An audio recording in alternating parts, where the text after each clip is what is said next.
Retired Lieutenant General Richard Newton has 34 years experience with the U.S. military, leading soldiers through times of crisis, much like we're seeing unfold in Ukraine tonight. He is joining us live with his insight. General, we appreciate, as always, your time and on short notice. Worst case scenario, what does that look like? Well, good evening, Marnie. Worst case scenario is that Putin will, again, authorize his troops now rolling in and continue the invasion out of the Donbass area now towards the capital, Kyiv. Worst case scenario in my book would be first starting off with electronic warfare in parallel with a cyber attack that will shut down the eyes and ears of the Ukrainian government, that he will also literally neuter the Ukrainian military.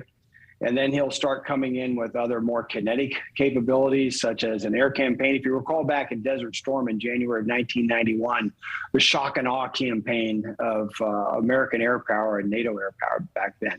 That's what you'll see in spades. They've got capabilities with fighter attack and bomber aircraft, and then followed by ballistic missile attacks.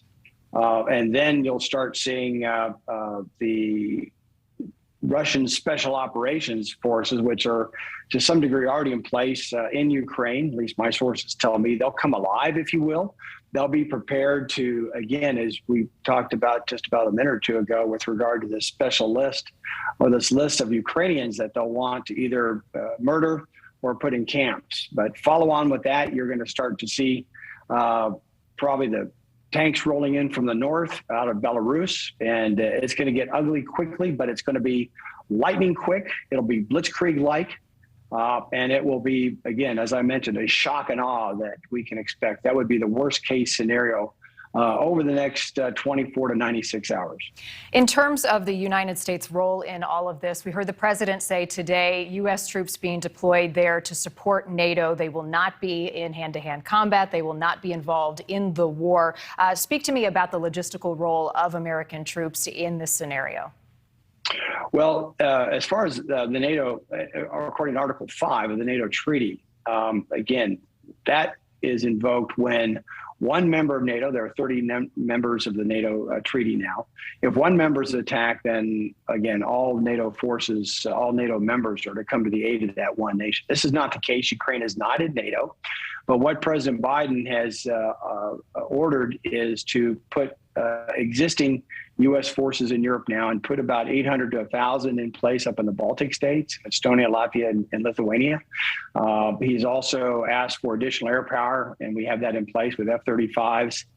In Germany, in fact, I believe also my sources tell me there'll be several F-35s redeployed up into the Baltic area. We've got B-52s in Fairford, England, and so forth. So we have bolstered our already a strong position in Europe. We have about 80,000 troops in Europe as it is right now.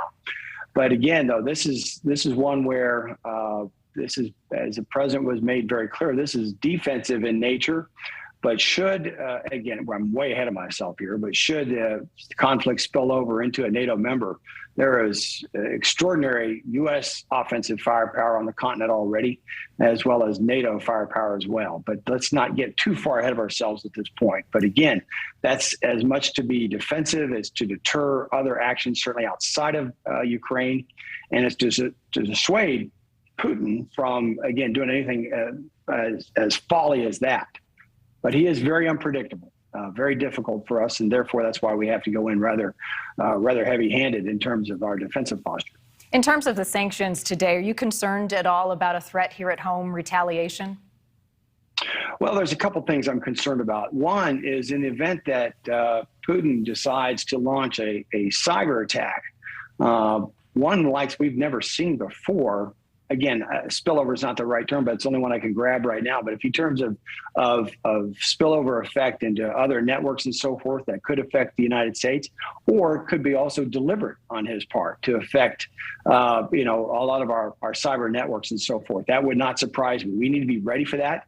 I'm sure the Department of Defense and the Department of Homeland Security have been for weeks, frankly, been on watch, preparing for that. But again, if we get into a cyber warfare with Russia, regardless if it's direct or indirect, that's a whole new ballgame for us, Marnie.